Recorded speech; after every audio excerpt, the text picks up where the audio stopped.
इयत्ता 6वी, द्वितीय भाषा इंग्रजी माध्यम, विषय मराठी, पाठ क्रमांक 2, चिमणीचं घरटं.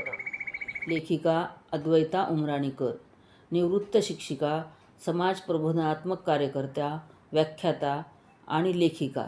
30 वर्षाहून अधिक काळ शिक्षण क्षेत्रात योगदान.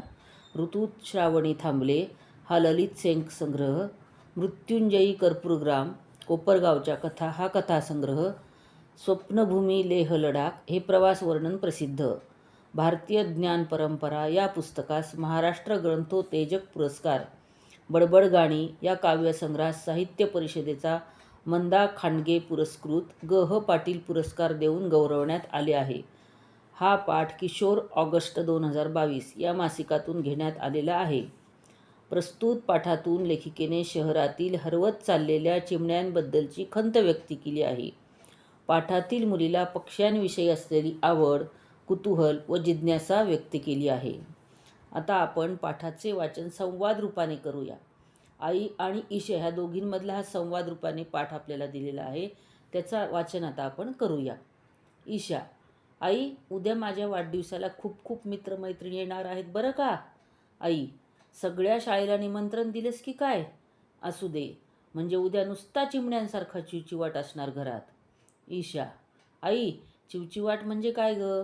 मी तर चिमणीच पाहिली नाही आणि तिचा आवाजही ऐकला नाही. ती फक्त गोष्टीतच असते का?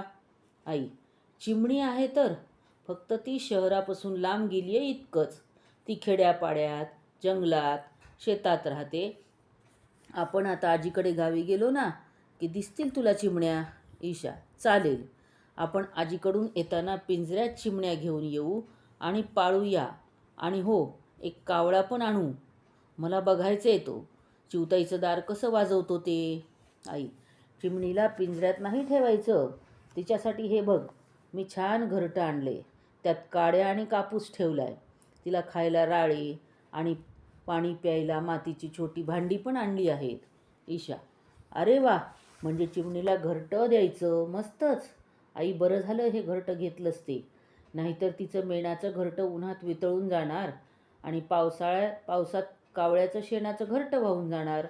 आई: मला खूप आवडलं हे चिमणीचं घरटं. आई: असं घरटं तुझ्या मित्रमैत्रिणींनाही देणार आहे, चालेल ना? ईशा: आई, अगं तू किती छान आहेस. आई: आज मला चिवताईचीच गोष्ट सांग ना. आई: सांगते, पण आधी हा पसारा आवर, नाहीतर आपण खुराड्यात बसलोय असं वाटायचं. खुराडा म्हणजे कोंबडीचं जे घर छोटं असतं तसं. खूप पूर्वी माणसांची घरं दगडा माताचीच असायची. अंगणात भरपूर झाडं असायची. शेतात पिकं डोलायची. पूर्वी चिमण्यांना राहण्यासाठी भरपूर जागा असायची. चिमण्या शेतातलं धान्य खाऊन आनंदानं राहायच्या. पण हळूहळू माणसाची हाव वाढायला लागली. त्यानं सिमेंटच्या मोठमोठ्या इमारती बांधल्या. शेतात रासायनिक खतं वापरायला लागला. सगळ्या चिमण्या दूर गेल्या. त्यांना सिमेंटच्या घरात जागाच नव्हती.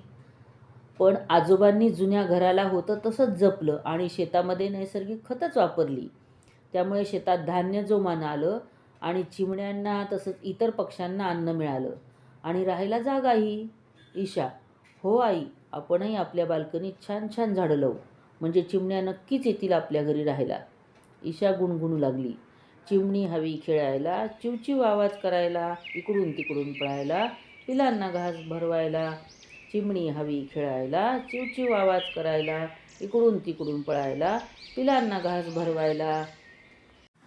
तर ईशा आणि आई यांचा संवाद जेव्हा आपण ऐकला तर त्याच्यातून आपण काय शिकलो की खेड्यामधल्या गावाकडच्या लोकांनी पर्यावरणाचं संगोपन अजून चांगल्या पद्धतीने केलेलं असल्यामुळे तिथे पक्ष्यांना, प्राण्यांना मोकळा श्वास घेण्यासाठी वातावरण चांगलं असतं.